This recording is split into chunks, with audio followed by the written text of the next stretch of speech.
அதாவது ஒரு 10 சென்டர் தேர்ந்தெடுக்கிறாரு. எல்லாருமே வந்து நடைப்பயணம் போறாரு.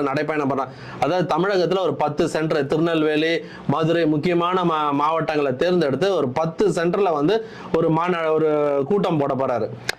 அந்த கூட்டத்துல முக்கியமான விஷயம் இப்ப வந்து எல்லாருமே வந்து முக்கியமா விசிக, பாமக எல்லா கட்சியில இருந்துமே, திமுக, அதிமுக இருக்கிற கம்யூனிஸ்ட் எல்லா கட்சியில இருந்துமே ஒவ்வொருத்தரும் பேட்சா வந்து சேர்றதுக்கு அப்பாயின்மெண்ட் கேட்டுட்டு இருக்காங்க.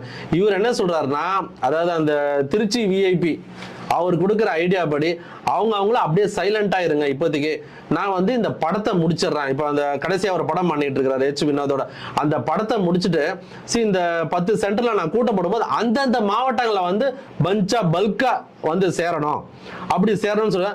அது மட்டும் இல்லாம 100 மாவட்ட செயலாளர்கள் வந்து கிட்டத்தட்ட ஜனவரி மாசம் அனௌன்ஸ் பண்ணிட்டு வரான். ஓகே, சோ அவரோட ஸ்ட்ராட்டஜி இப்படி இருக்கு. இதுதான் விஷயம் சார். இதுல எனக்கு